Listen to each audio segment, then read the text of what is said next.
नमस्कार आणि स्वागत आहे तुमचं आपल्या प्रदीप रावसाहेब या युट्यूब चॅनलवर, जिथं आपण गणिताला एकदम सोपं करून टाकतो। आपण सर्वजण मिळून टीईटी परीक्षेचा अभ्यास करत आहोत आणि टीईटी परीक्षेमध्ये जर आपण पाहिलं तर त्यामध्ये असणारा महत्त्वाचा विषय म्हणजे गणित। का महत्त्वाचा? तर हमखास मार्क मिळवून देणारा, पैकीच्या पैकी मार्क मिळवून देणारा विषय आहे गणित। आणि मागील काही वर्षांच्या जर प्रश्नपत्रिका पाहिल्या तर आपल्या लक्षात येतं की गणित विषयाचे ठराविक घटकांवरचे प्रश्न वारंवार विचारले गेलेले आहेत। त्यामुळे मागील वर्षांच्या प्रश्नपत्रिका अभ्यासणं अत्यंत गरजेची गोष्ट आहे।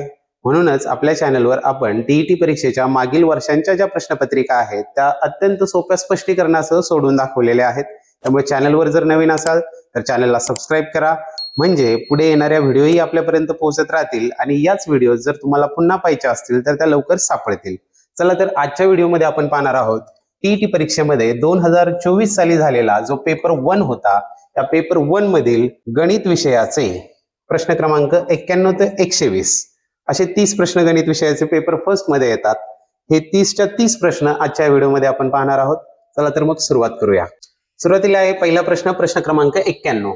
10 या त्रिकोणी संख्येनंतर क्रमाने येणाऱ्या 8व्या त्रिकोणी संख्येचा पाया किती? तर त्रिकोणी संख्या म्हणजे काय असतात? तर क्रमाने येणाऱ्या संख्यांची बेरीज म्हणजे त्रिकोणी संख्या असते। म्हणजे 1 ते 5 पर्यंतची जर बेरीज केली तर ती बेरीज जेवढी येते ती असते त्रिकोणी संख्या, आणि 5 पर्यंतची बेरीज केली म्हणून 5 या त्रिकोणी संख्येचा पाया असतो। तर आता 10 ही त्रिकोणी संख्या आहे, ही आपल्याला दिलेली आहे। त्रिकोणी संख्येचा पाया काढायचा असेल तर त्यासाठी सोपी ट्रिक आहे, त्या त्रिकोणी संख्येची दुप्पट करा, ती झाली 10 दुने 20, आणि या दुपटीमधून जी मोठ्यात मोठी वर्ग संख्या वजा होते ती संख्या वजा करा। यातून वजा होणारी पूर्ण वर्ग संख्या आहे 16, 4 चा वर्ग 16, 20 मधून 16 गेले राहिले 4, म्हणजेच 10 या त्रिकोणी संख्येचा पाया आला 4। आता आपल्याला काय विचारलंय तर यापुढे क्रमाने येणाऱ्या 8व्या त्रिकोणी संख्येचा पाया किती? याच्या पुढे क्रमाने येणारी 8वी त्रिकोणी संख्येचा पाया असणार आहे 4 अधिक 8, म्हणजेच त्या त्रिकोणी संख्येचा पाया येणार आहे 12, जो की आहे पर्याय क्रमांक 3, हे त्याचं योग्य उत्तर असणार आहे। चला पाहू पुढचा प्रश्न। पुढे आहे प्रश्न क्रमांक 92। एक काम काही मजूर काही दिवसात पूर्ण करतात। जर मजुरांची संख्या 203 पट केली तर तेच काम पूर्ण करण्यास दिवसांची संख्या पूर्वीच्या संख्येच्या किती पट होईल? विचार करा। आता यामध्ये दिले आहेत मजूर आणि दिवस, दिलेले आहेत मजूर आणि त्यांना लागणारे दिवस। तर मजूर आणि दिवसांचा जर विचार केला तर हे एकमेकांशी व्यस्त चलनात असतात। व्यस्त कसे? मजुरांची संख्या वाढली तर दिवस कमी लागतात, मजुरांची संख्या कमी झाली तर दिवस जास्त लागतात, आणि जेव्हा व्यस्त चलन असतं तेव्हा यांचा गुणाकार जो आहे तो स्थिर असतो, यांचा गुणाकार स्थिर येतो। मग या ठिकाणी पहा, एक मजूर असेल आणि तो जर 1 दिवस काम करत असेल तर त्याचं काम एका दिवसामध्ये पूर्ण होतं। आता इथे काय केलं, मजुरांची संख्या 203 पट केली, मजुरांची संख्या आता केली 203 पट। 203 ला कशाने गुणल्यानंतर तेच काम पूर्ण करण्यास दिवसांची संख्या पूर्वीच्या संख्येच्या किती पट होईल? म्हणजे तेच काम पूर्ण करायचंय तर 203 गुणिले काय केल्यानंतर 1 येईल? तर या 203 ला त्याच्या गुणाकार व्यस्ताने म्हणजेच 302 न गुणल्यानंतर 1 येणार आहे। 3 3 जातील आणि 2 2 जातील, म्हणजेच दिवसांची संख्या जी आहे ती पूर्वीच्या किती पट करावी लागणार आहे? 302 पट करावी लागणार आहे। 302 यामध्ये पर्यायात आपल्याला दिसत नाही, पण 302 म्हणजे जर आपण भाग दिला तर ते बे के बे आणि बे पंचे 10, म्हणजे 1.5 पट मजुरांची संख्या करावी लागेल, जो की आहे पर्याय क्रमांक 3, हे त्याचं योग्य उत्तर असेल। चला पाहूया पुढचा प्रश्न। पुढे आहे प्रश्न क्रमांक 93। रोमन संख्यांच्या संदर्भाने रोमन संख्या विसंगत पर्याय कोणता? विसंगत पर्याय विचारलाय, 4 पर्याय दिलेले आहेत, त्यांच्यामध्ये ऑपरेशन्स दिलेले आहेत। इथे एक्स एक्स स्मॉल दिसत आहेत, एक्स ए स्मॉल दिसत आहेत, ते बाय मिस्टेक होऊ शकतं, पण आपण या सगळ्यांची व्हॅल्यू आपण काढून पाहूया। इथे पहिला आहे एम भागिले सी। एम म्हणजे आपल्याला माहित आहे ते असतो 1000, सी म्हणजे असतात 100, 1000 भागिले 100 उत्तर येतं 10। दुसऱ्यामध्ये काय आहे? एक्स एक्स व्ही म्हणजेच 10, 20 आणि 5 25 गुणिले आय व्ही म्हणजेच 5 वजा 1 होतात 4, 25 चौक होतात 100। तिसऱ्या पर्यायामध्ये एक्स सी, सी म्हणजे 100 आणि त्यातून 10 वजा म्हणजे 90, अधिक एक्स, 90 अधिक एक्स, एक्स म्हणजेच किती आहे? 10, 90 अधिक 10 होतात 100। शेवटचा पर्याय D, I V X L C D, D म्हणजे होतात 500 आणि 500 वजा सी डी, डी म्हणजे 500, 500तून 100 गेल्यावर राहतात 400 सी डी, आणि यांची वजाबाकी केली तर ती देखील येते 100। तर हे पर्याय पाहिल्यावर आपल्या लक्षात येईल, इथे व्हॅल्यू 100 आली, इथे 100 आली, इथे 100 आली, इथे मात्र फक्त 10 आलेली आहे, म्हणजे विसंगत जो पर्याय आहे तो असणार आहे पर्याय क्रमांक 1. चला पाहूया पुढचा प्रश्न. पुढे आहे प्रश्न क्रमांक 94. मिनिट काटा 12 असताना वेळ पाहिली तेव्हा तास काटा व मिनिट काटा यांच्यात काटकोन तयार झालेला दिसला तर आणखी 1.5 तासांनी त्या दोन्ही काट्यात किती अंशांचा कोन होईल? त्यात सुरुवातीला दिलेली हिंट ती म्हणजे मिनिट काटा 12 आहे. जर घड्याळामध्ये मिनिट काटा 12 असेल आणि 90 अंशांचा कोन होत असेल तर 2 पॉसिबिलिटी आहेत. एक तर 3 वाजलेले असतील किंवा दुसरी शक्यता आहे म्हणजे 9 वाजलेले असतील. आपण सुरुवातीला असं समजूया की 3 वाजलेले आहेत. 3 वाजलेले आहेत आणि आणखी 1.5 तासांनी किती अंशाचं कोन होईल विचारले. 3 वाजले, आणखी 1.5 तासांनी वाजणार आहे 4 वाजून 30 मिनिटं होतील. तर 4 वाजून 30 मिनिटांनी किती अंशांचा कोन होतो हे काढण्यासाठी काय करणार? हे घड्याळ इथं असणार, इथे 3, 4, 5 आणि इथे येणार आहेत 6. 4:30 वाजता मिनिट काटा जो आहे तो 6 वर असणार आहे आणि तास काटा हा 4 आणि 5च्या मध्ये असणार आहे. आपल्याला माहिती आहे की प्रत्येक 1 तास म्हणजे 30 अंशांचं अंतर असतं. मग हे 5 ते 6 मधले झाले हे 30 अंश आणि 5 ते 4:30 मध्ये दर मिनिटाला तास काटा अर्धा अंशाने पुढे सरकत असतो. पण इथे एक्झॅक्ट यांच्यामध्ये म्हणजेच हा असणार आहे 15 अंश. ते 30 अधिक 15 अंश बरोबर किती होणार आहे? 4:30 वाजता 45 अंशांचा कोन होणार आहे, की जो आहे पर्याय क्रमांक 2. हे त्याचं योग्य उत्तर असणार आहे. जर समजा हे उत्तर पर्यायामध्ये नसतं तर आपण काय केलं असतं? 9 वाजले असे गृहीत धरले असते आणि 1.5 तासांनी म्हणजे रात्री 10 वाजून 30 मिनिटांनी किती अंशाचा कोन होतो तो काढला असता आणि तो मग पर्याय पाहिला असता. पण आपण 3 वाजता गृहीत धरलं, त्यातच आपल्याला कळलं की आणखी 1.5 तासांनी 45 अंशांचा कोन होणार आहे. चला पाहूया पुढचा प्रश्न. पुढे आहे प्रश्न क्रमांक 95. खालील आकृतीबंधात चौकोनच्या जागी असणारी संख्या कोणती ती ओळखायची आहे. आणि आपल्याला आकृतीबंध दिलेला आहे 15, 26, 35, 50, 63, चौकट आणि पुढे आहे 99. आता आकृतीबंध समोर आला की पहिलं काम आपण काय करतो तर त्यातला फरक शोधत असतो. 15 आणि 26 मध्ये कितीचा फरक आहे? 11चा आहे. 26 आणि 35 मध्ये 9चा फरक आहे. 35 आणि 50 मध्ये 15चा फरक आहे. फरकाने काही जुळताना दिसेना. मग काय करायचं? मग वेगळं लॉजिक लावून पाहायचं आहे या ठिकाणी आपल्याला. 15चा विचार केला तर ती कोणत्या वर्ग संख्येच्या जवळची संख्या आहे का? हो आहे. 4चा वर्ग 16 वजा 1 होतात 15. 26 जर पाहिले तर 5चा वर्ग 25 अधिक 1 होतात 26. 35 पाहिले तर 6चा वर्ग 36 वजा 1. 50, 7चा वर्ग 49 अधिक 1 63. 8चा वर्ग 64 वजा 1. आता पुढे काय येणार? वर्ग वजा 1 वर्ग अधिक 1 वर्ग वजा 1 वर्ग अधिक 1 वर्ग वजा 1. आता येणार आहे वर्ग अधिक 1 9चा वर्ग अधिक 1. आणि हा 99 पाहिला तर तो पण आहे 10चा वर्ग वजा 1. इथं 9चा वर्ग अधिक 1 म्हणजेच 9चा वर्ग 81 अधिक 1 होतात 82. म्हणजे चौकटीच्या जागेवर येणारी जी संख्या आहे ती असणार आहे 82. याप्रमाणे वर्ग, घन, त्रिकोणी संख्या, मूळ संख्या यासारखं वेगवेगळं लॉजिक लावून आपल्याला हे आकृतीबंधावर आधारित प्रश्न सोडवायचे असतात. चला पाहू पुढचा प्रश्न. पुढे आहे प्रश्न क्रमांक 96. जॉमेट्रीवर आधारित प्रश्न आहे. 88 सेंटीमीटर परिघ असणाऱ्या वर्तुळावरील कोणतेही 4 बिंदू परस्परांशी जोडून तयार झालेल्या चौरसाकृतीची बाजू किती सेंटीमीटर असेल? दरवर्षी या टाईपचा प्रश्न विचारलेला आहे. ही आकृती मी आधीच घेऊन ठेवली आहे आपला वेळ वाचावा म्हणून. तर वर्तुळावरील कोणतेही 4 बिंदू परस्परांशी जोडले आणि त्यापासून तयार झालेली जी आकृती आहे हा आहे चौरस. तर या चौरसाची बाजू किती असेल विचारले. आपल्याला दिलेला आहे वर्तुळाचा परिघ. वर्तुळाचा परिघ काढण्याचं सूत्र आपल्याला माहित आहे, ते म्हणजे आहे 2πr किंवा πd. हे सुद्धा सूत्र आपण वापरतो कारण 2r म्हणजेच असतो व्यास. तर या ठिकाणी आपण कोणतेही सूत्र वापरले तरी चालेल. सध्या वापरतो मी 2πr इज इक्वल टू आपल्याला दिलेले आहे 88 सेंटीमीटर वर्तुळाचा परिघ आहे. पायची किंमत टाकूया 2 गुणिले 22/7 गुणिले r बरोबर झाले 88. आता हे 22/7 तिकडे जाऊन 7/22 होतील. 2 जे आहेत ते पण छेदात जाणार आहेत म्हणजेच r येणार आहे 88 गुणिले 7/22 गुणिले हे 1/2. हे 2 छेदात गेले. 22 एके 22 22 चौक 88 बे एके बे बे दुने 4 म्हणजे r जो आहे आला आपला 7 दुने 14 सेंटीमीटर.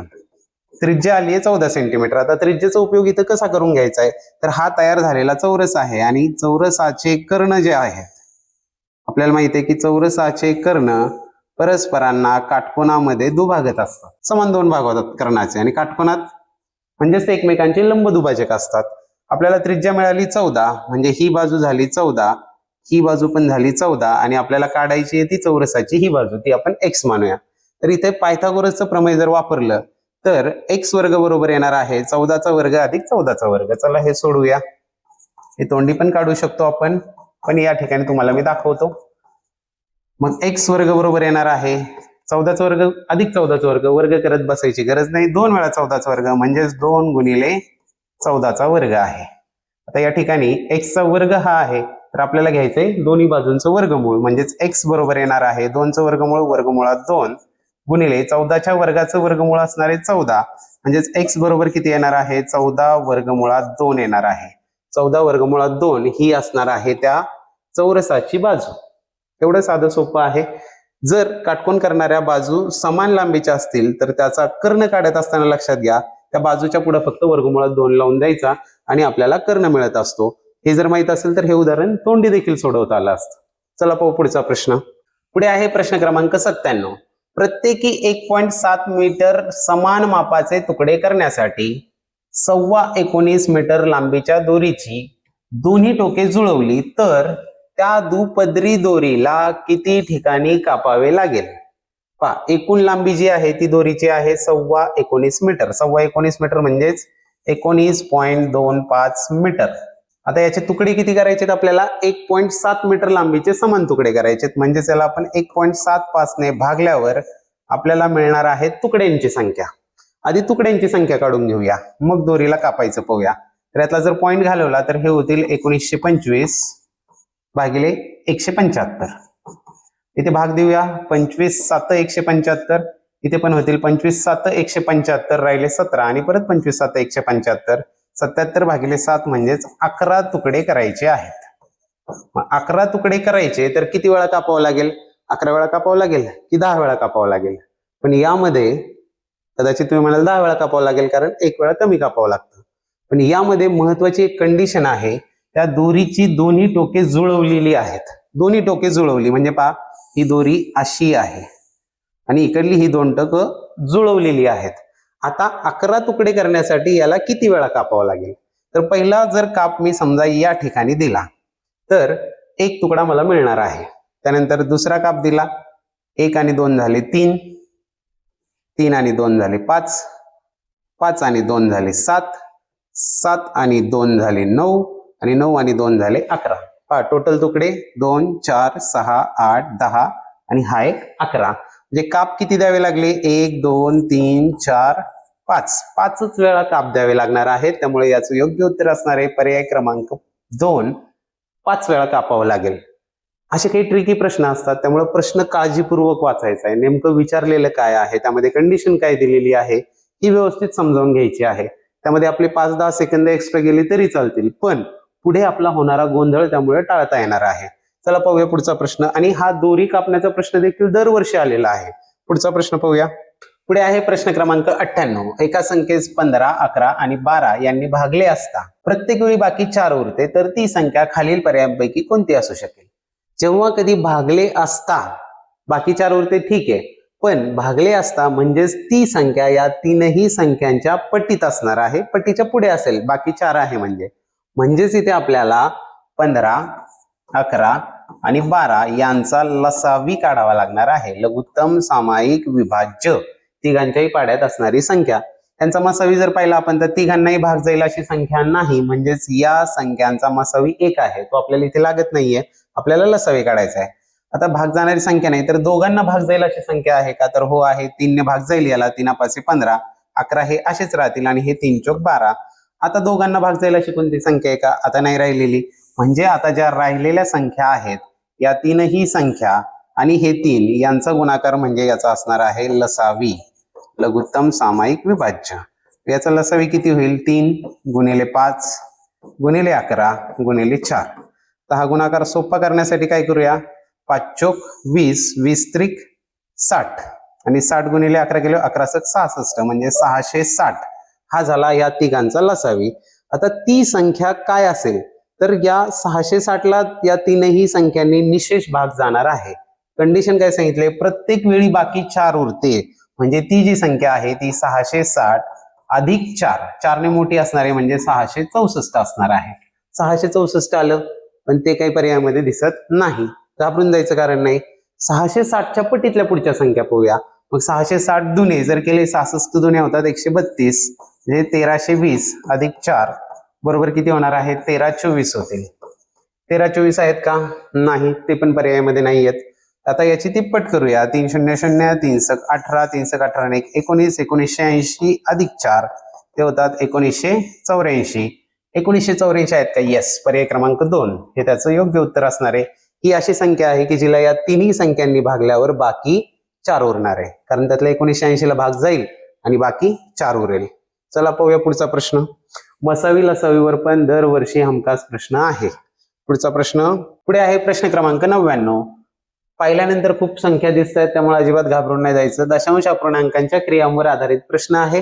स्टेप बाय स्टेप सोडवत जायचंय आणि आपोआप आपल्याला उत्तर मिळणार आहे. इज इक्वल टू पहिल्यांदा काय करणार हा ब्रॅकेट आपल्याला सोडवावा लागेल. 6.5 वजा 3.3 वजा 2.5 हे जर आपण सोडवलं यातून 3.3 वजा केले आणि त्यातून परत 2.5 वजा केले तर आपल्याला उत्तर मिळतं 0.7. इथं मध्ये कोणतेही चिन्ह नाही म्हणजे इथं गुणिलेचं चिन्ह आहे आणि पुढे आहे बेरीज या तिघांची. आता 2.25 अधिक 0.25 म्हणजे हे झाले अडीच आणि हे 3.2 म्हणजे हे झाले 5.7 भागिले. तर खाली पण क्रिया सोडवायच्यात आपल्याला. 1.8 अधिक 1.4 हे होतात 3.2 गुणिले 6.5 वजा 3.3 हे पण येतात 3.2 मायनस 2.25 अधिक 0.25 हे येतात 2.5 गुणिले 4.25 मधून 1.75 गेल्यावर ते पण येतात 2.5. ओके हे आलं. आता इथं गुणाकार करून घेऊया. 0.7 गुणिले 5.7 हे जर केलं तर हा गुणाकार येतो 3.99 डिवायडेड बाय आता 3.2 म्हणजेच याचा वर्ग होणार आहे 2 चा वर्ग 4 3 दुने 6 दुने 12 अशी 2 हाताला 1 3 त्रिक 9 1 10 आणि 2 दशांश चिन्हानंतर म्हणजे 10.24 हा झाला याचा वर्ग मायनस 2.5 म्हणजेच 25 चा वर्ग होतो 625 दशांश चिन्हानंतर जे 2 अंक म्हणजे झाले 6.25. ही सबट्रॅक्शन करून घ्यावी लागेल. 3.99 डिवायडेड बाय ही वजाबाकी जर केली तर ही पण येणार आहे 3.99 आणि अंशछेद सारखे म्हणजे त्याचं उत्तर असणार आहे 1 जो की आहे पर्याय क्रमांक 1. एवढं साधं सरळ फक्त कॅल्क्युलेशनवर आधारित गणित आहे. ते झटपट करता आले की झटपट उत्तर मिळून जातं. चला जाऊ पुढील प्रश्नाकडे. पुढे आहे प्रश्न क्रमांक 100. एका वर्तुळाकृती बागेमध्ये असणाऱ्या आयताकृती मैदानाची लांबी 56 मीटर व रुंदी 42 मीटर आहे. जर मैदानाचे चारही शिरोबिंदू वर्तुळाकृती जागेच्या परिघावर असतील तर मैदान वगळता उर्वरित बागेचे क्षेत्रफळ किती चौरस सेंटीमीटर असेल. इथं एक तर करावं लागेल. वर्तुळाच्या क्षेत्रफळातून आयताचं क्षेत्रफळ वजा करावं लागणार आहे. त्यासाठी आपण आधी आकृती काढूया म्हणजे आपल्याला व्यवस्थित समजेल. एक वर्तुळ आहे त्याच्यामध्ये आयताकृती मैदान असं आहे की त्याचे चारही शिरोबिंदू जे आहेत ते वर्तुळावर आहेत. आहे ते असं समजा जरा वेळासाठी. तर आता आयताकृती मैदानाची लांबी 56 आणि रुंदी 42 सांगितली. ही लांबी जी आहे ती आहे 56 आणि ही रुंदी जी आहे ती आहे 42. आता याच्यावरून आपल्याला वर्तुळाचं क्षेत्रफळ ठीक आहे आयताचं क्षेत्रफळ काढू आपण पण वर्तुळाचं क्षेत्रफळ काढण्यासाठी वर्तुळाची त्रिज्या माहित पाहिजे. ती त्रिज्या माहित करून घेण्यासाठी आपण काय करूया या आयताचा एक कर्ण काढतो मी. आता जर हा आयत असेल तर हा कर्ण जो आहे हाच या वर्तुळाचा व्यास असणार आहे कारण इथेच होतं आयताचे कर्ण परस्परांना दुभागतात काटकोनात नाही फक्त दुभागतात. पण हा आयत आहे म्हणजे हा कोन जो आहे हा असणार आहे 90 अंशांचा. इथे सुद्धा आपल्याला पायथागोरस प्रमेय कामाला येणार आहे. आता 42 56 हे त्रिकूट काय तर यासाठी बेसिक त्रिकूट आपल्याला माहिती आहे 3 4 5. मग हे 42 56 पुढे काय येईल पाय इथे 14 त्रिक 42 14 चौक 56 14 पंचे 70 म्हणजे या वर्तुळाचा जो व्यास आहे तो टोटल व्यास येणार आहे 70. हा 70 आल्यावर या दोन त्रिज्या असतील म्हणजे ही त्रिज्या असणार आहे 35 आणि ही पण असणार आहे 35. आता वर्तुळाची त्रिज्या मिळाली आपल्याला r इज इक्वल टू मिळालेली आहे किती 35. आता आपल्याला काढायचं आहे वर्तुळाचं क्षेत्रफळ वजा या आयताचं क्षेत्रफळ आपल्याला करायचं. वर्तुळाच्या क्षेत्रफळाचं सूत्र माहिती आहे आपल्याला पाय r स्क्वेअर. त्यातून आपल्याला आयताचं क्षेत्रफळ म्हणजेच लांबी गुणिले रुंदी लेंथ इंटू ब्रेड्थ वजा करायची. पाय r स्क्वेअर म्हणजेच 22/7 गुणिले r आपला आलेला आहे किती 35. 35 गुणिले 35 मायनस लेंथ इंटू ब्रेड्थ म्हणजेच 56 गुणिले 42 56 multiplied by 42 is equal to आता इथे 5 7 1 7 7 5 35 22 गुणिले 5 गुणिले 35 ते केल्यावर येतात 3850 मायनस 56 गुणिले 42 केल्यानंतर येतात 2352. आणि आता करायची ही वजाबाकी. ही वजाबाकी येणार आहे 1498. 1498 चौरस एकक काय आहे? मीटर. चौरस मीटर एवढं असणार आहे. राहिलेल्या बागेचं, उर्वरित बागेचं क्षेत्रफळ 1498, जो की आहे पर्याय क्रमांक 4, हे त्याचं योग्य उत्तर असणार आहे. चला पाहूया पुढचा प्रश्न. त्यापूर्वी वर्तुळामध्ये आयत, वर्तुळामध्ये चौरस असे प्रश्न दरवर्षी विचारले गेलेले आहेत. त्यामुळे या प्रकारच्या प्रश्नांचाही चांगला सराव राहू द्या. पाहूया पुढील प्रश्न. पुढे आहे प्रश्न क्रमांक 101. सविताचे मासिक वेतन रुपये 10,000 असून ते वेदिकाच्या मासिक वेतनाच्या 1/2 पट आहे. लगेच लिहून घेतो काय आहे. सविता मॅडम यांचं मासिक वेतन आहे 10,000 आणि ते वेदिकाच्या मासिक वेतनाच्या 1/2 पट आहे. म्हणजेच वेदिकाच्या वेतनाला जर 1/2 गुणलं तर सविताचं वेतन येतं. म्हणजेच सविताच्या वेतनाला जर 1/2 भागलं तर आपल्याला वेदिकाचं वेतन मिळणार आहे. मग इथं 125 8 होतात 10 आणि हे पुढचे 3 शून्य, म्हणजेच वेदिकाचं वेतन आलेलं आहे 8,000. पुढे आहे वेदिकाच्या मासिक वेतनाची रक्कम आसियाच्या मासिक वेतनाच्या दुप्पट असेल. आसिया, तर आसियाच्या मासिक वेतनाच्या दुप्पट वेदिकाचं आहे. म्हणजे आसिया गुणिले 2 केल्यावर वेदिका येते. म्हणजेच वेदिका भागिले 2 केल्यावर आसिया येणार आहे. 8,000 भागिले 2 म्हणजेच 4,000 झालं आसियाचं वेतन. तर सविता व आसिया यांच्या मासिक वेतनातील फरक किती रुपये आहे विचारले. सविता आणि आसिया यांच्या वेतनातला फरक विचारलाय. म्हणजेच 10,000 वजा 4,000 ते होणार आहे किती? 6,000 रुपये. हा त्यांच्या मासिक वेतनातला फरक असणार आहे. सोपा प्रश्न होता. चला पाहूया पुढील प्रश्न. पुढे आहे प्रश्न क्रमांक 102. काही मुलांना प्रत्येकी 18 वह्या वाटायचे ठरले. 18 वह्या काही मुलांना वाटायच्या होत्या, परंतु प्रत्यक्षात प्रत्येकी 24 वह्या वाटल्या गेल्या. वाटताना वाटल्या गेल्या 24 वह्या. तेव्हा 150 वह्या कमी पडल्या. तर त्या मुलांची संख्या किती असेल? तर मुलांची संख्या विचारली. मुलांची संख्या आपण समजूया x मुलं आहेत. मग जर 18 वह्या वाटल्या असत्या तर त्या वह्या बरोबर पुरल्या असत्या. पण 24 वह्या वाटल्यामुळं काय झालं? 150 वह्या कमी पडल्या. म्हणजेच ह्या 18x मध्ये अजून जर 150 वह्या असतात तर 24 मुलांना त्या बरोबर पुरल्या असत्या. 24 मुलांना नाही, प्रत्येकी 24 वाटल्या असत्या त्या मुलांना तर त्या पुरल्या असत्या. काय झालं? 18 वह्या वाटल्या असत्या तर त्या बरोबर पुरल्या असत्या, पण 24 वाटल्यामुळे 150 कमी पडल्यात. म्हणजेच या वह्यांमध्ये 150 मिळवल्यावर 24 वह्या येतात. हे 18x तिकडे जाऊन वजा होतील आणि हे 150 बरोबर 24 वजा 18x म्हणजेच येणार आहेत 6x. म्हणजेच x बरोबर हे 6 150 भागिले होतील आणि 6 दुने 12 आणि 6 पंचे 30. म्हणजे तिथं किती असणार आहेत? 25 मुलं त्या वर्गामध्ये असणार आहेत. त्याचं उत्तर आहे 25. हे तसं लॉजिकली पण सोडवू शकता तुम्ही. कसं? काही मुलांना 18 वाटायच्या होत्या पण 24 वह्या वाटल्या. म्हणजे किती? 6 वह्या जास्त वाटल्या गेल्या. प्रत्येक मुलाला 6 वह्या जास्त वाटल्यामुळे एकूण 150 वह्या कमी पडल्या. प्रत्येकाला 6 जास्त वाटल्यामुळे 150 वह्या कमी पडल्या. 150 कमी पडल्या. तर मुलं किती असतील? किती मुलांना वाटल्या असतील? 150 भागिले 6 जरी केलं तरी 25 × 150. हे तसं सुद्धा बाय लॉजिक सुद्धा तुम्ही ते उदाहरण सोडवू शकता. समीकरण वापरून सोडवायचं असेल तर ते देखील या पद्धतीने सोडवता येईल. व्हिडिओ आवडला असेल तर लाईक करायला विसरू नका. तुमच्या कमेंट्सची तर मी नेहमी वाट पाहतोय. अजून तुम्हाला काय अपेक्षित आहे ते देखील कमेंटमध्ये सांगत चला. चला पाहूया पुढील प्रश्न. पुढे आहे प्रश्न क्रमांक 103. शेजारील आकृतीतील चौकोनांची संख्या किती? यातल्या चौकोनांची एकूण संख्या काढायची. जेव्हा कधी असा प्रश्न येतो आणि अशा मिक्स आकृती असते त्यावेळेस संख्या मोजत असताना आपलं कन्फ्युजन होतं. ही आधी मोजली की नाही, ती मोजली की नाही. त्यासाठी काय करायचं? याला नंबरिंग करून घ्या. 1 2 3 4 आणि 5. आता यामध्ये विचार करा, मोजताना एकटा मिळून चौकोन कोणी होतोय का याच्यामध्ये? तर यस होतोय. 4 हा एकटाच चौकोन आहे. म्हणजे 4 हा एक चौकोन झाला. आता दोघं मिळून होतात का? दोघं मिळून होतात का चौकोन? तर हो. 1 आणि 2 मिळून एक चौकोन तयार होतो. 1 आणि 2 मिळून एक चौकोन झाला. त्यानंतर 1 आणि 3 मिळून सुद्धा हा एक चौकोन तयार होतो. 1 आणि 3 मिळून देखील एक चौकोन झाला. अजून दोघं मिळून कुठं चौकोन तयार होतोय का? तर येस, 3 आणि 4 मिळून देखील एक चौकोन तयार होतोय. आकृतीमध्ये दिसत असेल तुम्हाला 3 आणि 4 मिळून एक चौकोन तयार होतोय. आता अजून दोघं मिळून कोणता चौकोन तयार होतोय का यामध्ये? 4 5 मिळून पंचकोन होतोय. तर तो काही होत नाही. आता विचार करायचा आहे तिघं मिळून चौकोन तयार होतोय का? तर तिघं मिळून चौकोन होईल असं काय आहे, तर आहे 2 4 5. हे 2 4 5 मिळून हा असा चौकोन तयार होतोय. तर 2 4 आणि 5 हा मिळून एक चौकोन तयार झाला. त्यानंतर 3 4 5 हे 3 4 5 मिळून देखील एक चौकोन तयार होतोय. हा असा समलंब चौकोन 3 4 आणि 5 मिळून एक चौकोन तयार झाला. आता तिघे मिळून अजून 1 2 3 मिळून नाही होत, तर असे तिघे मिळून आता होत नाही.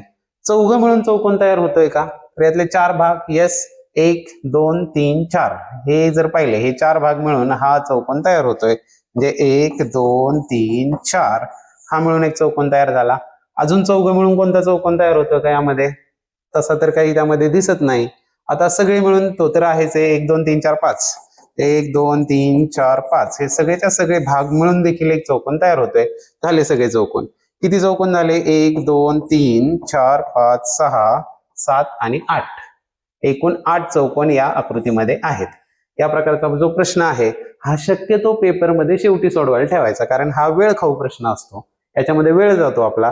त्यामुळे असे जे प्रश्न आहेत की जे वेळ खाणारे आहेत ते शेवटी ठेवायचे आणि शेवटी त्यावर विचार करायचा आहे. चला पाहूया पुढील प्रश्न. पुढे आहे प्रश्न क्रमांक 104. 56 वस्तू समान वाटायच्या असतील तर किती प्रकारे वाटता येतील. सेम प्रश्न, फक्त 56 ऐवजी 72 ही संख्या आली. हा आपण 2024 चा पेपर पाहतोय. 2025 ला प्रश्न आलाय, 56 ऐवजी संख्या आली तिथे 72 फक्त. आता 56 वस्तू समान वाटायच्या असतील तर किती प्रकारे वाटता येतील. किती प्रकारे वाटता येतील म्हणजे प्रत्येकाला समान किती किती देता येतील. यासाठी आपल्याला शोधावे लागणार आहे ते म्हणजे 56चे विभाजक शोधावे लागणार आहेत. किती विभाजक आहेत, तर प्रत्येकाला एक एक वस्तू देऊ शकतो, बरोबर आहे. तशी प्रत्येकाला एक एक देऊ शकतो, तसेच 56च्या 56 पण देऊन टाकू शकतो एकालाच. एका प्रकारे वाटता आली. हे आता थोडक्यात 56चे विभाजक शोधतोय. हे लिहिताना एक इकडे आणि तिकडे लगेच लिहायचं का, लगेच आपल्याला जोड्या मिळत जातात. 1 56 56. 2 ने भाग जातो का, येस 2 ने जातो. 2 ने 56 भागल्यावर किती आला, 28 दुने 56. 3 ने जातो का भाग, नाही जात. 4 ने जातो का, जातो. 4 14 चौक 56 म्हणजे 14 एक आला. 5 ने जातो का, नाही जात. 6 ने जातो का, 93 54 नाही जात. 7 ने जातो का, यस जातो. 7 एके 7 आणि 7 8 56. आता झाले इथंच का बरं, कारण 8चा वर्ग 64 येतो, तो 56च्या पुढे, म्हणजे सगळे विभाजक आता आपल्याला मिळालेले आहेत. तर प्रत्येकाला जर समान वाटायचे असतील तर त्या एवढ्या प्रकारे वाटता येऊ शकतात. किती झाले, 1 2 3 4 5 6 7 आणि 8. एकूण 8 प्रकारे या वस्तू आपण वाटू शकतो. जेव्हा कधी असा प्रश्न येईल फक्त त्याचे विभाजक किती एवढं शोधायचं आहे. चला पाहूया पुढील प्रश्न. पुढे आहे प्रश्न क्रमांक 105. 2 अंकी समसंख्यांची बेरीज किती. आता वाटायला खूप वास्ट असा प्रश्न आहे, पण ट्रिक न सोडवला तर अत्यंत सोपा आहे. आपल्या चॅनलवर एक शॉर्ट व्हिडिओ मी त्याची केली होती की गणितातील पेनिसिलिन, मी त्याला म्हटलं होतं की कोणत्याही क्रमाने येणाऱ्या संख्यांची बेरीज असू द्या ती एकाच सूत्राने काढता येते, आणि ते सूत्र आहे ते म्हणजे पहिली संख्या अधिक शेवटची संख्या भागिले 2 गुणिले एकूण संख्या. एकूण संख्या. आता पहा, ही बेरीज काढण्याचं हे सूत्र आहे. कोणत्याही प्रकारच्या संख्या असू द्या, फक्त त्या क्रमाने पाहिजेत. आता यामध्ये पहिली संख्या किती असेल, 2 अंकी समसंख्या. मग 2 अंकी पहिली समसंख्या किती आहे, 10 ही आहे. त्यानंतर 2 अंकी शेवटची समसंख्या कोणती आहे, 100 99 98 आहे. 100 अधिक 98 भागिले 2. आता ह्या एकूण संख्या म्हणजे 2 अंकी एकूण किती समसंख्या आहेत हे आपल्याला शोधायचंय. तर आपल्याला एक माहिती आहे की 1 ते 100 मध्ये किती समसंख्या आहेत. 1 ते 100 मध्ये 50 सम आणि 50 विषम आहेत. या 50 सम आहेत हे माहिती आहे आपल्याला. यातल्या आपल्याला एक अंकी काढून टाकायच्या. एक अंकी कोण कोण आहेत, 2 4 6 8. या 4 संख्या ज्या आहेत त्या एक अंकी आहेत, ह्या नको आहेत आपल्याला. आणि 3 अंकी असणारा 100 ही 5वी संख्या. यातल्या 5 संख्या गेल्या. 50 वजा 5 आले 45. म्हणजे अशा संख्या आहेत किती, 45. आता सोडूया. 98 अधिक 10 किती होणार आहेत, 108 भागिले 2 गुणिले 45 इज इक्वल टू, आता 2 ने भाग देऊया. 2 पंचे 10 2 चौक 8. 54 गुणिले 45 करायचे. 54 गुणिले 45 केल्यावर त्याचं उत्तर येतं 2430. म्हणजेच 2 अंकी ज्या समसंख्या आहेत त्यांची बेरीज असणार आहे 2430, जो की आहे पर्याय क्रमांक 4. हे सूत्र वापरून तुम्ही क्रमाने येणाऱ्या कोणत्याही संख्यांची बेरीज करू शकता. चला पाहूया पुढील प्रश्न. पुढे आहे प्रश्न क्रमांक 106. 9 व 49 11 111 19 247 21 85 12 33 यापैकी सहमूळ संख्यांच्या जोड्या किती. सहमूळ संख्या कुणाला म्हणतो, ज्यांचा मसावी 1 असतो. अर्थात त्यात दिलेल्या दोन्ही संख्यांना फक्त 1 याच सामायिक विभाजकाने भाग जात असतो. 1 हाच त्यांचा सामायिक विभाजक असतो. पहिलं पाहूया 9 आणि 49, 9 and 49. तर यात समान संख्येने भाग जाईल अशी कोणती संख्या आहे का? नाही, 1 नेच फक्त भाग जाणार, म्हणजे ही सममूळची जोडी आहे. पुढे आहे 11 व 111. 11 आणि 111. तर 11 आणि 111, 11 ही मुळात मूळ संख्या आहे. 11च्या पटीत 111 येतात का? 11 आणि 110 नाही येत, म्हणजेच ही सुद्धा सममूळ संख्यांची जोडी आहे. 111 तसा 37 3 ने भाग जातो, 37 त्रिक 111 होतात, पण ते काही 11चे विभाजक नाहीत. त्याच्या पुढची आहे 19 व 247. 19 and 247. आता पहा, 19 ही मुळात मूळ संख्या आहे, म्हणजे तिचे विभाजक काढायची आवश्यकता नाही. फक्त 19 ने याला भाग जातो का हे बघावं लागेल. तर 19 एके 19, राहिले किती? 5, झाले 57. 19 त्रिक 57, म्हणजे 19 ने याला भाग जातो, म्हणजे 19 हा या दोघांचा देखील सामायिक विभाजक आहे, म्हणजे ही सममूळ संख्यांची जोडी होऊ शकत नाही. चला पुढच्या जोड्या पाहूया. पुढे आहे 21 व 85. 21 and 85. दोघांना समान संख्येने 21 ची जर फोड केली तर 3 7 21. त्याला 3 आणि 7 ने भाग जातो का? एवढंच पाहिजे आपल्याला. 8 आणि 5 13, म्हणजे 3 ने भाग जाऊ शकत नाही. 7 ने जायला 12 7 84, म्हणजे 7 ने पण भाग जाऊ शकत नाही. म्हणजेच या दोघांचा सामायिक विभाजक एकच आहे. ही देखील सममूळ संख्यांची जोडी आहे. आणि शेवटी आहे 12 व 33. 12 and 33. तर इथं आपल्याला दिसतंय 2 आणि 1 3 होतात, म्हणजे 3 ने 12 लाही भाग जातो आणि 3 ने 33 लाही भाग जातो. म्हणजे दोघांनाही भाग जाणारी समान संख्या आहे, म्हणजे या सममूळ संख्यांची जोडी होऊ शकत नाही. किती आल्या सममूळ संख्यांच्या जोड्या? 1 2 आणि 3 जोड्या या सहमूळ संख्यांच्या आहेत, म्हणून याचं उत्तर जे आहे ते असणार आहे पर्याय क्रमांक 3. सोपे सोपे प्रश्न आहेत. चला पाहूया पुढील प्रश्न. पुढे आहे प्रश्न क्रमांक 107. एके वर्षी महाराष्ट्र दिन शुक्रवारी आहे, तर त्याच वर्षी शिक्षक दिन कोणत्या वारी असेल? दिनदर्शिकेवर आधारित प्रश्न दरवर्षी विचारला जातोय. महाराष्ट्र दिन म्हणजेच 1 मे ला होता शुक्रवार. आणि आपल्याला विचारलेला आहे 5 सप्टेंबरला कोणता वार असेल? 5 सप्टेंबरला कोणता वार असेल? चला झटपट दिवस मोजून टाकायचे, काही अडचण नाही याच्यामध्ये. 1 मे आहे, तर मे महिन्यात आपल्याला 1 तारखेच्या पुढे किती दिवस जावं लागेल? 30 दिवस, कारण 31 दिवस असतात. त्याच्या पुढे आहे जून मध्ये पण असतात 30 दिवस. त्यानंतर आहे जुलै मध्ये असतात 31 दिवस. त्यानंतर असतो ऑगस्ट मध्ये पण आहेत 31. त्यानंतर आहे सप्टेंबर मध्ये आपल्याला किती दिवस पुढे जायचंय? तर 5 सप्टेंबर पर्यंत जायचं, म्हणजे 5च दिवस पुढे जायचं. यांची बेरीज करूया. 5 9 7 आणि हे 3 4 12, 127. म्हणजे 127 न पुढे जायचं का? नाही, दर 7 दिवसांनी तोच वार येतो, त्यामुळे 127 मध्ये 7 किती वेळा बसतात हे पाहूया. 7 1 7, राहिले 5, हे आले 7, 7 3 8 56, म्हणजे इथं राहिला 1 शिल्लक राहिला, म्हणजे फक्त 1 न पुढे जायचंय आपल्याला. 1 नच पुढे जायचं. शुक्रवारच्या पुढे 1 न गेल्यानंतर येतो शनिवार. म्हणजे शिक्षक दिन जो आहे तो कोणत्या वारी असणार आहे? पर्याय क्रमांक 4, तो येणार आहे शनिवारी. चला पाहूया पुढील प्रश्न. पुढे आहे प्रश्न क्रमांक 108. विशिष्ट रकमेच्या एक रक्कम आहे आणि तिच्या 718 पट रक्कम वेदला, 2/5 पट रक्कम आलोकला किंवा 3/8 पट रक्कम सानियाला किंवा 6/11 पट रक्कम वीणाला दिली असेल, तर सर्वात कमी रक्कम कोणाला मिळेल? तर इथं पटी दिलेल्या आहेत. ज्याची पट सगळ्यात कमी असेल त्याला सगळ्यात कमी रक्कम मिळणार आहे. थोडक्यात इथं अपूर्णांकांचा लहान मोठेपणा ठरवायचा आहे. तर आहे हे 718, पुढे आहेत हे 2/5, त्यानंतर आहेत हे 3/8, त्याच्यानंतर आहेत हे 6/11. यांच्यातला लहान मोठेपणा ठरवायचा आहे. जी पट सगळ्यात कमी असेल त्याला हे मिळतील. अपूर्णांकांचा लहान मोठेपणा ठरवण्याची सगळ्यात सोपी ट्रिक म्हणजे मोठ्या मनाचे व्हा. प्रत्येकाला 2-2 शून्य द्या. घ्या, तुम्ही पण घ्या, तुम्ही पण घ्या, आणि द्या आता इथे भाग. तर इथे होतील 18 त्रिक 54, राहिले 16, 160, 18 8 144. पुढे भाग देत बसायची गरज नाही. 5 चोक 20, 5 0 0. इथे 8 त्रिक 24 झाले 60, 8 7 56. इथे 11 5 55, राहिले 5 झाले 50, 11 चोक 44. आता यांच्यात लहान मोठेपणा ठरवेल काय अवघड आहे? काहीच नाही अवघड. त्यात सगळ्यात लहान दिसतोय तो म्हणजे 34. 34 म्हणजेच कोण? 3/8 जो आहे तो सगळ्यात लहान आहे. म्हणजे ज्याची 3/8 पट रक्कम ज्याला मिळणार आहे तिला सगळ्यात कमी पैसे मिळणार आहे, आणि ती कोण आहे? सानियाला 3/8 पट रक्कम मिळतीये. म्हणजे याचं उत्तर असणार आहे पर्याय क्रमांक 3, सानियाला सगळ्यात कमी रक्कम मिळेल. व्हिडिओ आवडला असेल तर लाईक करा, कमेंट करायला विसरू नका. चॅनल सबस्क्राईब केलं नसेल सबस्क्राईब करायला विसरू नका. चला पाहूया पुढील प्रश्न. पुढे आहे प्रश्न क्रमांक 109. आयत हा टिंबटिंब असतो हे विधान पूर्ण करण्यासाठी योग्य असणाऱ्या बाबी खालीलपैकी कोणत्या? तर यामध्ये पहा आयत हा काय असतो, तर आयत हा समांतरभुज चौकोन, यस असतोच समांतरभुज चौकोन.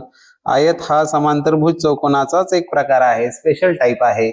समांतरभुज चौकोन ही एक मोठी फॅमिली आहे की ज्याच्यामध्ये येतात समभुज चौकोन, चौरस, हे पण समांतरभुज चौकोनाचेच प्रकार आहेत. पण आयत हा त्यातला एक स्पेशल टाईप आहे. आयत हा काटकोन चौकोन असतो. काटकोन चौकोन म्हणजे ज्याच्या चारी कोण काटकोन असतात, ते आयताचे असतात. समभुज चौकोन असू शकतो का? नाही. का? तर आयताची लांबी आणि रुंदी वेगवेगळ्या लांबीची असते. जर त्याच्या चारी बाजू समान झाल्या तो चौरस होतो. त्यामुळे समभुज चौकोन असेलच असं नाही. म्हणजे यामध्ये योग्य असणारे आहेत अ आणि ब योग्य, आणि तो असणारा आहे पर्याय क्रमांक 1 अ आणि ब योग्य. चला पाहूया पुढील प्रश्न. पुढे आहे प्रश्न क्रमांक 110 आणि यामध्ये आपल्याला एक पदावली दिलेली आहे आणि ती सोडवायला लावलेली आहे. काही टेन्शन नाही घ्यायचं, याची व्यवस्थित मांडणी करायची आणि सोडवून टाकायचं. आता इथे पहा हे दीड आहेत, म्हणजे बे के बे आणि हे झाले 3, म्हणजेच हे झाले 3/2 इंटू ब्रॅकेट हे 5/8 वजा 1/4 आहेत. हे 5/8 इथं प्लसचं साइन आहे, गुणिले नाहीये. 5/8 वजा 1/4. आता 1/4 चा छेद जर मला 8 करायचा असेल तर इथं 2 ने गुणेल, अंशाला पण 2 ने गुणेल, म्हणजे हे झाले 2/8 आणि पुढे आहे गुणिले 0.24. तर यामध्ये आता आधी आपल्याला हा ब्रॅकेट सोडवावा लागेल. तो ब्रॅकेट सोडूया. हे 3/2 अधिक 5 मधून 2 गेले राहिले, हे 3/8 गुणिले 0.24. इथे भाग जाईल, याला छेद काही नाही म्हणजे 1 आहे. 8 ने भाग दिला, 8 1 8, 8 0 0, लगेच 8 त्रिक 24 नाही, परत 8 0 0, मग 4 येतील आणि मग 8 त्रिक 24. आता इथे राहिले काय 3 गुणिले 0.03. आता हे दशांश अपूर्णांकात येणार आहे. हे दशांश अपूर्णांकात येणार आहे तर मी याला पण दशांश अपूर्णांकात करून टाकतो.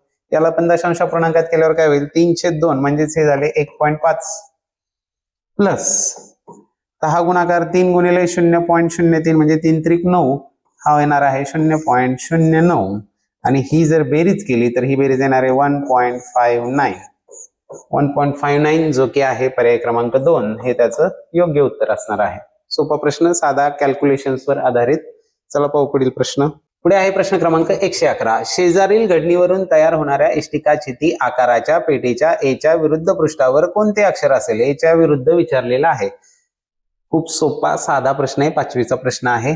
एच्या विरुद्ध पृष्ठावर असणार आहे सी, बी च्या विरुद्ध पृष्ठावर असणार आहे डी, कारण याला घड्या घातल्यानंतर पहा काय होणार, हे उभं होईल, हा सी वरून आलेला असेल, आणि ई च्या विरुद्ध पृष्ठावर असतो एफ. हे विरुद्ध पृष्ठावर असणारी अक्षर ही आपल्याला माहित आहेत. साधा सोपा प्रश्न आहे. आपल्याला ए च्या विरुद्ध विचारलाय, ए च्या विरुद्ध आहे सी, म्हणजे याचं उत्तर असणारे पर्याय क्रमांक 3 सी हा विरुद्ध पृष्ठावर असेल. चला पाहू पुढील प्रश्न. पुढे आहे प्रश्न क्रमांक 112. 3 पेट्यांमध्ये अनुक्रमे 216, 126, 162 वह्या आहेत. त्या पेट्यांतील वह्यांचे समान वह्या असलेले गठ्ठे करायचे असल्यास प्रत्येक गठ्ठ्यात जास्तीत जास्त किती वह्या घ्याव्यात?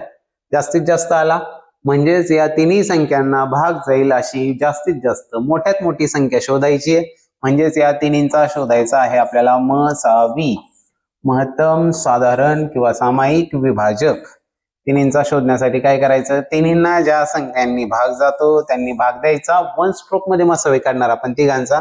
साधं सोपं 2 ने भाग देऊया. 2 108 216, बेसक 12 बेत्रिक 6, 82 16 आणि बे के बे. आता या तिघांनाही भाग जाईल अशी संख्या तर इथं दिसते 8 1 9 6 3 9 8 1 9. लहान लहान संख्यांनी भाग द्यायचा शक्यतो, पण जात असेल आपलं कमांड असेल तर आपण जाणाऱ्या संख्येने पण भाग देऊ शकतो. 9 ने देऊया, 12 9 108 होतात, नंतर 9 7 63 आणि 9 9 81. आता तिघांनाही भाग जाईल अशी संख्या आहे का? नाही, अशी संख्या राहिलीच नाही. म्हणजे इथं डबल लाईन, इथून वर जे विभाजक आले हे सामायिक विभाजक आहेत आणि यांचा गुणाकार म्हणजे असतो या तिन्ही संख्यांचा मसावी. लसावी काढताना काय करतो आपण, परत दोघांना जातोय का भाग पाहतो, त्याने भाग देतो आणि मग पुढे लसावी काढत असतो आपण. पण मसावी काढण्यासाठी काय, तिघांना भाग जाणाऱ्या संख्या संपल्या की तिथून वर जेवढे विभाजक आले त्यांचा गुणाकार म्हणजे असतो त्यांचा मसावी. यांचा मसावी जो आहे महत्तम सामायिक विभाजक तो येणार आहे 2 गुणिले 9 92 होतात 18. म्हणजे जास्तीत जास्त किती वह्यांचे गठ्ठे करावे लागतील? 18 वह्यांचे गठ्ठे करावे लागतील, तेव्हा समान गठ्ठे होतील आणि वह्या देखील शिल्लक राहणार नाही. चला पाहू पुढील प्रश्न. पुढे आहे प्रश्न क्रमांक 113. 49.247 या संख्येतील उजवीकडील 4ची स्थानिक किंमत, या 4ची स्थानिक किंमत डावीकडील 4च्या स्थानिक किमतीच्या किती पट आहे? डावीकडील 4च्या किती पट आहे? तर पहिली गोष्ट, या उजवीकडल्या 4ची स्थानिक किंमत जी आहे ती असणार आहे 0.04 आणि डावीकडल्या 4ची स्थानिक किंमत असणार आहे ती म्हणजे असणार आहे 40. हा उजवीकडला आणि हा डावीकडला. आता पट काढायची. आता पट काढण्यासाठीची एक महत्वाची गोष्ट लक्षात घ्या, ज्याला चा लागतो त्याच्याशी तुलना केलेली असते, त्यामुळे तो नेहमी छेदात येत असतो. मग छेदात कोण येणार आहे? डावीकडील 4च्या म्हटले म्हणजे डावीकडल्या 4 ह्या 40च्या किती पट ही उजवीकडील स्थानिक किंमत आहे 0.04. आता यामधला पॉइंट घालून टाकूया. हे होतील 4 म्हणजेच ह्या खालच्या 40 वर आपल्याला 2 शून्य द्यावे लागतील. हे 2 शून्य दिले. आता हे सोडवल्यानंतर काय होईल? 4 एके 4 आणि छेद झाले 1000. आता 1000चा अर्थ काय? तर एकावर जेवढे शून्य असतात तेवढाच तो 10चा घात असतो. 10चा वर्ग 100 येतो म्हणजे एकावर 2 शून्य असतात. आता छेदामध्ये हा घात पॉझिटिव्ह आहे, हा वर आल्यानंतर काय होतो? निगेटिव्ह होतो. 10⁻³ हे कशावरून? तर 1/a⁻m असतो a⁻⁻m. हे आपल्याला घातांकाचा नियम माहिती आहे. म्हणजेच याचं उत्तर काय आलं? 10⁻³ जो की आहे पर्याय क्रमांक 4. किती पट असेल? 10चा ऋण 3वा घात एवढ्या पट असणार आहे. चला पाहूया पुढील प्रश्न. पुढे आहे प्रश्न क्रमांक 114. शेजारील समभुज चौकोनातील n डिग्री बरोबर किती? n अंश बरोबर किती विचारलंय. हा जो दिलेला आहे हा आहे समभुज चौकोन. समभुज चौकोन म्हणजे ज्याच्या चारही बाजू समान लांबीच्या आहेत. समभुज चौकोनाची अजून एक खासियत म्हणजे त्याचे कर्ण परस्परांना काटकोनामध्ये दुभागतात, समान 2 भाग करतात. त्याची अजून एक खासियत म्हणजे समभुज चौकोनाच्या कर्णांमुळे जे सम्मुख कोन आहेत हे दुभागले जातात. म्हणजे हा 20 असेल तर हा पण कोन होत असतो 20च, समान माप होतात. म्हणजे हा n असेल तर हा पण nच असणार आहे. आता अजून एक प्रॉपर्टी, समभुज चौकोन हा समांतरभुज चौकोन असतो. मग समांतरभुज चौकोन असल्यानंतर त्याचे जे आंतरकोन होतात म्हणजेच हे जे लगतचे कोन आहेत हे एकमेकांचे पूरक कोन असतात. आता पूरक कोन असतात याचा अर्थ काय होतो? तर त्या दोघांच्या मापांची बेरीज असते 180 अंश असते. त्या पूरक कोनांच्या मापांची बेरीज 180 होते. ह्या दोघांची बेरीज 180 येणार आहे. पैकी हा झाला 20 आणि 20 40, हा झाला 40 प्लस. आता आपल्याला एक माहिती की हे दुभागले जातात. म्हणजे हा जर n डिग्री असेल तर हा पण कोन काय असणार आहे? n डिग्रीच असणार आहे. मग हा पूर्ण कोन किती होईल? 2n. म्हणजेच हे 2n degree is equal to 180. का? तर हे दोन्ही एकमेकांचे पूरक कोन असतात. त्याचं कारण ही समांतर बाजू आहेत आणि ही त्यांची छेदिका आहे. समांतरभुज चौकोनाची एक ती प्रॉपर्टी आहे.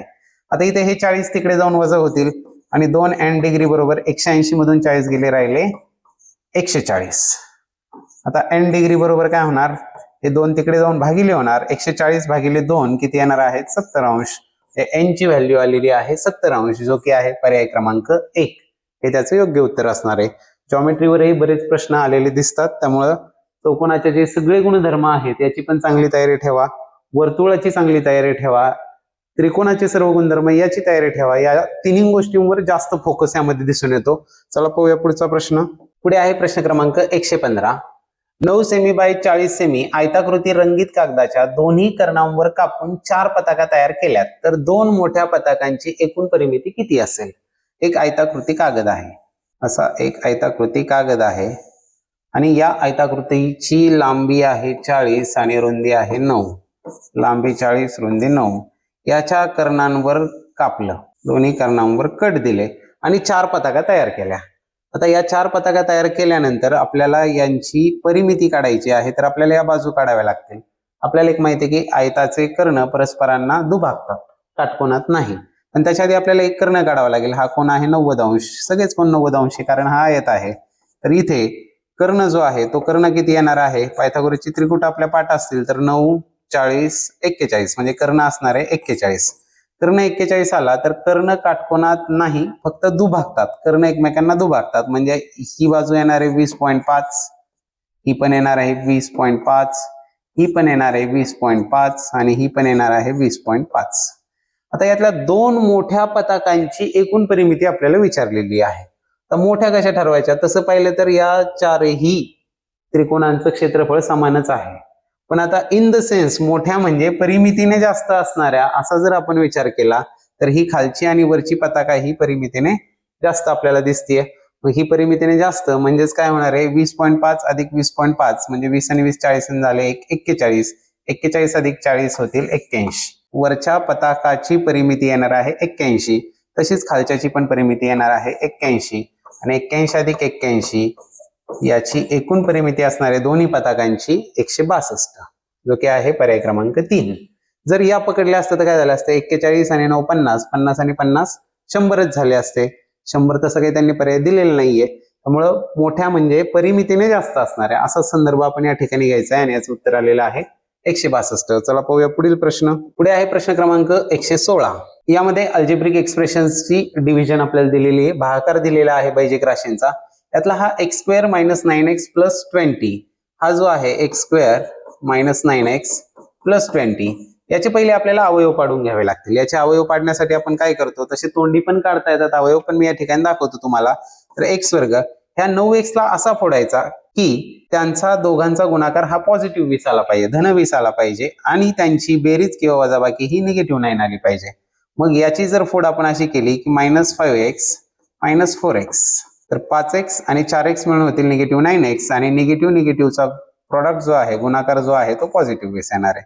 त्या दोघांमधून कॉमन काढा. x काढल्यावर आला x - 5 आणि इथं -4 काढल्यानंतर आला परत x - 5. कसा निगेटिव्ह 4x आणि निगेटिव्ह पॉझिटिव्ह 20 येतील. त्यातला x - 5 बाहेर आले, राहिले x - 4. हे तोंडी देखील अवयव काढता येतात, पण इथे मी तुम्हाला करून दाखवलंय ते. आता इथे काय होणार आहे x² - 9x + 20 याच्याऐवजी आपण हे लिहिणार आहोत. म्हणजेच ते आलेले आहेत x - 5 आणि x - 4 डिवायडेड बाय काय आहे x - 5 आहे इज इक्वल टू काय सांगितलंय 0 सांगितलेलं आहे. x - 5 ला x - 5 गेले, राहिले x - 4 इज इक्वल टू 0 म्हणजेच x इज इक्वल टू हे 4 तिकडे जाऊन पॉझिटिव्ह होतील. x ची व्हॅल्यू येणार आहे 4, पॉझिटिव्ह 4, जो की आहे पर्याय क्रमांक 1 हे त्याचं योग्य उत्तर असणार आहे. चला पाहूया पुढील प्रश्न. पुढे आहे प्रश्न क्रमांक 117. फक्त काही 500 रुपये किमतीच्या व काही 2000 रुपये किमतीच्या नोटा असलेल्या पिशवीत 30,500 रुपये आहेत. तर त्या पिशवीत खालील पर्यायांपैकी 500 रुपये किमतीच्या किती नोटा असू शकतील? आता समान आहेत वगैरे असं नाही सांगितलं, काही 2000च्या आहेत आणि काही 500च्या आहेत. मग आता एकूण रक्कम जी आहे ती आहे 30,500 रुपये. 30,500 झाले पाहिजे टोटल आपल्याला, आणि यामध्ये आहेत 2000च्या काही नोटा आणि 500च्या काही नोटा. ठीक आहे. आता 30,500 होण्यासाठी समजा मी 2000च्या जास्तीत जास्त किती 15 नोटा घेतल्या. पहा बरं का, हे कॅल्क्युलेशन महत्वाचं. 2000च्या 15 नोटा घेतल्या तर 15 दुने 30,000 होतील आणि 500 रुपयांची एक नोट घ्यावी लागेल. एक हा पर्याय आहे का? नाही. पुढे 2000च्या मी समजा घेतल्या 14 नोटा, तर 14 दुने 28,000 होतील, राहतील 2,500 आणि 500 रुपयांच्या किती नोटा घ्याव्या लागतील तेव्हा 5 नोटा घ्याव्या लागतील. 5 पर्याय आहे? नाहीये. समजा मी 2000च्या घेतल्या 13 नोटा, तर 13 दुने 26,000 होतील आणि 26,000 म्हणजे राहिले पुढे 4,500 रुपये राहिले. 4,500 म्हणजे 500च्या घ्याव्या लागतील 9 नोटा. 9 पण पर्याय येत नाहीये. जर इथं पाहिलं आपण तर आपल्याला एक पॅटर्न दिसतोय, 1 आणि 4 5, 5 आणि 4 9. 500च्या पॉसिबल नोटा किती येऊ शकतात कन्फर्मेशन साठी अजून आपण पाहूया. समजा मी 12 नोटा घेतल्या 2000च्या, तर 12 दुने 24,000 झाले. इथे राहिले किती 6,500 शिल्लक. 6,500 म्हणजेच 500च्या किती झाल्या 13 नोटा झाल्या. म्हणजे 500च्या नोटा किती येऊ शकतात? एकतर 1 येऊ शकते, 1 आणि 4 5, 5 आणि 4 9, 9 आणि 4 13. याच मध्ये त्या नोटा असू शकतात, पण इथले पर्याय जे आहेत ते जरा मोठे आहेत. मग आपण काय करायचं, या पर्यायांमध्ये 4-4 मिळवत जायचे आणि बघायचं यातला कोणता पर्याय येतो. मग 9 आणि 4 झाले 13, 13 आणि 4 17 नाही, 17 आणि 4 21 नाही, 21 आणि 4 25 नाही, 25 आणि 4 29 नाही, 29 आणि 4 33 नाहीत, 33 आणि 4 37 नाहीत, 37 आणि 4 41 नाहीत, 41 आणि 4 45 नाहीत, 45 आणि 4 49, जो की आहे पर्याय क्रमांक 4. म्हणजे 500च्या नोटा किती असू शकतात? तर 49 असू शकतात. त्यावेळेस 2000च्या किती असतील नोटा कमेंट मध्ये सांगा. चला पाहू पुढील प्रश्न. पुढे आहे प्रश्न क्रमांक 118. काय आहे? एका कोनाचा पूरक कोन आणि कोटी कोन यांच्या मापांची बेरीज 200 अंश आहे, तर त्या कोनाचे माप किती? जे विचारले तेच आधी आपण हे करूयात. तर तो कोन जो आहे तो 1 अंशाचा असेल. तर त्या कोणाचा पूरक कोण किती असेल, पूरक कोणांची बेरीज 180 असते, म्हणजे तो पूरक कोण असेल 180 वजा x. आणि त्या कोणाचा कोटी कोण किती असेल, तर कोटी कोणांची बेरीज असते 90, म्हणजे तो असेल 90 वजा x. तर आपल्याला काय सांगितलंय, पूरक कोण कोटी कोण यांची बेरीज, या दोघांची बेरीज 200 आहे. या दोघांची बेरीज 200 म्हणजे हे 180 वजा x प्लस हे 90 वजा x, 90 minus x is equal to आहे 200. आता इथे निगेटिव्ह x 180 आणि 90 होतील 270, मायनस x आणि x होतील हे 2x इज इक्वल टू आहे 200. हे 2x तिकडे पाठवू, 200 ला इकडे आणू, म्हणजेच हे होतील 270 वजा 200 बरोबर 2x. 270 मधून 200 गेले आले 70 बरोबर 2x, आणि हे 2 इकडे येऊन भागिले होतील, म्हणजेच x बरोबर येणार आहे 70च्या निम्मे 35 अंश. म्हणजेच तो कोण जो आहे तो किती अंशांचा असणार आहे, पर्याय क्रमांक 1 35 अंशांचा तो कोण असणार आहे. चला पाहूया पुढील प्रश्न, शेवटचे 2 प्रश्न आजचे. आणि पुढे आहे प्रश्न क्रमांक 119 जो आलेखावर आधारित आहे. ऑक्टोबर महिन्याची विद्यार्थी उपस्थिती ऑगस्ट महिन्याच्या उपस्थितीच्या शेकडा कितीने जास्त आहे. आता पहिलं म्हणजे ऑक्टोबरची उपस्थिती किती आहे ती आपल्याला पाहावी लागेल. ऑक्टोबरची उपस्थिती इथे दिसते 90 आहे. ऑक्टोबर जो आहे तो ऑक्टोबर आहे 90. त्यानंतर ऑगस्ट महिन्याच्या ऑगस्ट कुठे इथे ऑगस्ट महिन्याची उपस्थिती आहे 80. ऑगस्ट आहे 80. आता हे किती 10चा फरक हे आपल्याला इथं दिसतोय, म्हणजे हाच 10चा फरक, पण हा कुणावर कॅल्क्युलेट करायचा हे महत्वाचं आहे. तर आधी पण मी सांगितलं होतं चा ज्याला लागलेला आहे त्याच्याशी तुलना करायची असते आपल्याला. मग ऑगस्ट महिन्याच्या म्हटले म्हणजे ऑगस्ट आपला छेदात येणार आहे. 80 गुणिले 100, 0 0 गेले, हे आले 100/8. 100/8 म्हणजेच होतात 125 8 1000 होतात, म्हणजेच हे 12.58 100 होत असतात. म्हणून 125चा पाडा खूप महत्वाचा आहे, तो पाठच असू द्या. याचं उत्तर असणार आहे 12.5%. 12.5% तसं पर्यायांमध्ये आपल्याला डायरेक्ट दिसत नाही, तर याचंच रूपांतर पूर्णांकयुक्त अपूर्णांकांमध्ये केलं तर ते 12 आणि हा अर्धा टक्का म्हणजे 12.5%. तो असणार आहे पर्याय क्रमांक 3, हे त्याचं योग्य उत्तर येणार आहे. चला पाहूया पुढील प्रश्न. आणि येतोय आता आपण आजच्या शेवटच्या प्रश्नाकडे. आपल्या चॅनलच्या माध्यमातून आपल्या सर्व शिक्षक बांधवांना, भावी शिक्षक बांधवांना आणि इन सर्व्हिस असणाऱ्या शिक्षक बांधवांना या परीक्षेसाठी जास्तीत जास्त तयारीसाठी सहकार्य करणे एवढाच या चॅनलचा उद्देश आहे. आणि सर्व विद्यार्थ्यांसाठी गणित सोपं करणं.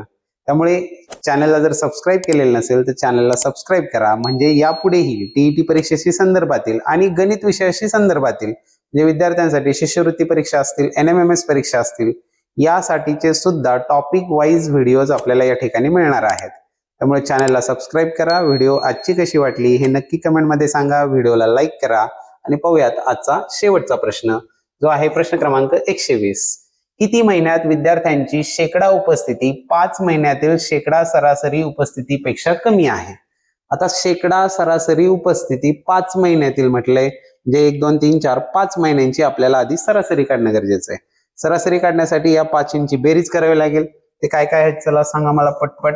60, त्यानंतर इथे आहेत 75, त्यानंतर इथे आहेत 80, त्यानंतर इथे आहेत 65, आणि शेवटी ऑक्टोबरची आहे ती म्हणजे 90 भागिले किती 5 महिन्यात सरासरी काढायची.